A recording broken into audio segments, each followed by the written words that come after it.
What's happening, folks? Greg Carlson here with the one and only Nicholas Painter. Hi.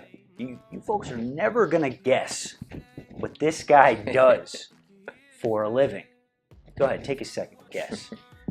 You got it.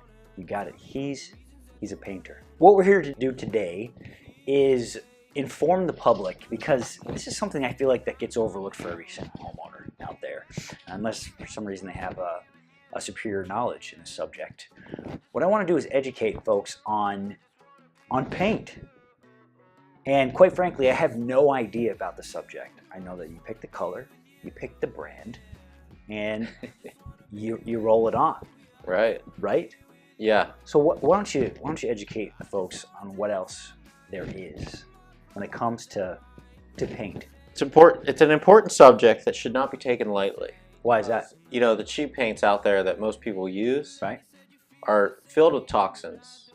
Seriously? And volatile organic compounds. You might have heard of that, VOC.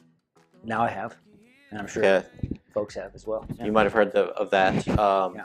VOCs are volatile organic compounds, which are solvents added to the paint to help it dry and maintain a certain finish or texture. Okay. But with science and technology on our side, we can now do that without the VOCs. And VOCs are loaded with carcinogenic properties. Carcinogenic is cancer causing. Cancer causing, yes. Yeah. Right. Okay. Right. VOCs, yeah, they're actually in cleaning products as well. Okay.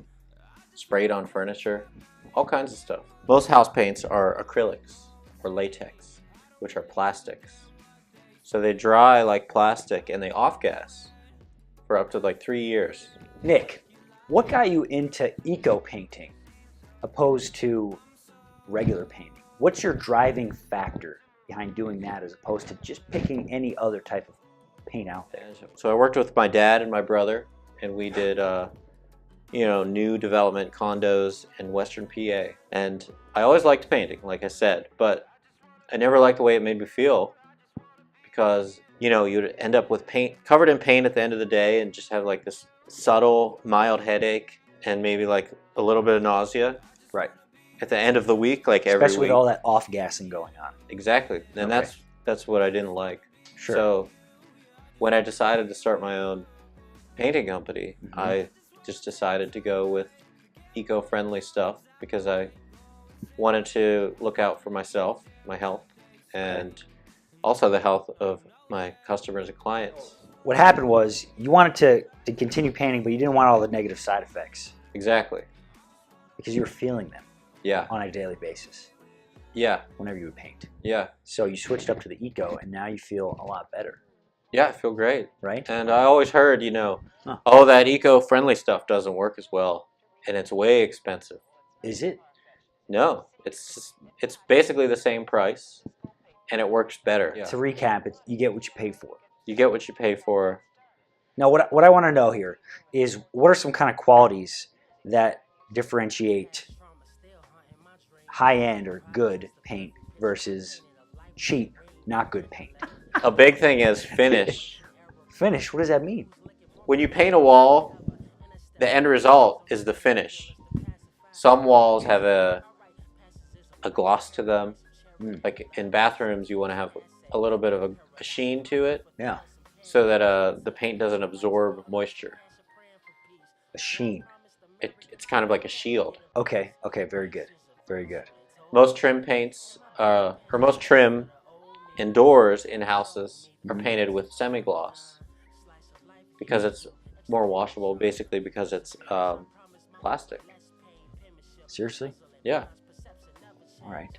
So you got semi-gloss. What else?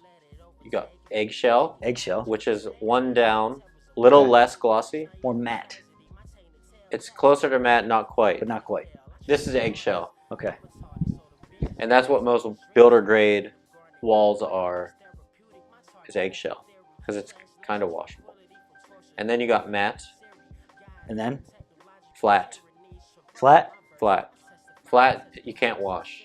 because it's like chalkboard. It's like chalkboard. Unless you get It's actual chalkboard paint. mineral-based paints, which are my favorite to use. Why is that?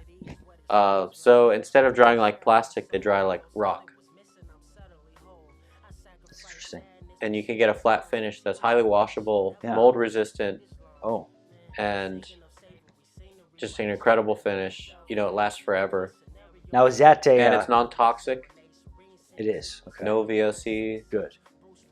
You could paint baby nurseries with that stuff. Yeah.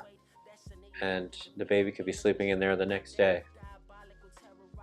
As opposed to not sleeping in there? Well, sadly, a lot of people do paint their baby nurseries. Yeah. And they put their kid in. Put their kid in. There's all those fumes going on. Off-gassing fumes, yeah. And there's links to, you know, asthma, allergies, which are huge and on the rise. Both of those things. And like I said before, you know, kidney failure, liver failure, and, you know, in a developing baby, does not need to be exposed to anything but healthy nutrients. Nick, you've been out of the business, mainly in, right, except for that brief stint as a sous chef, painting, right? You've seen the good, you've seen the bad, and you've seen the ugly. If you were to give some advice to somebody that lives outside of Austin, out of your reach, what should they look out for when hiring a painter? That's a great question, Greg. First of all, during the estimate, if they're eyeballing everything, that's a red flag. They should be measuring, they should be taking notes, asking a lot of questions, and you should have maybe 5 to 10 questions that you want to ask the painter. Don't just assume that they're going to come in, give you a number, and they're going to do a good job, because it's likely that they won't. Say again? We're going to throw Nick a little curveball here, and he's got to tell us a story. He doesn't have to, but we're going to ask him to tell us a story that's just bizarre, wacky, out there, something that happened to him in his career that you don't really get anywhere else. Wow. You know, yeah, there was this one ceiling that I had to paint like 5 coats. Whoa. And they only wanted the ceiling painted, so I had to tape plastic up all the walls, protect everything, just to paint the ceiling. And it took like 5 coats. It was crazy. Wow, that is something. Well, folks, you heard it here from the man himself. Nicholas Painter, the painter. Any last words you'd like to deliver to our guests? Hey, thanks for watching, and get out there and paint. Get out there and paint. Not only paint. No. Smash that subscribe button and give us a thumbs up. Also, drop a comment below if you have any other questions about home ownership or real estate investing. It's not about us. It's about you and being educated. Till next time.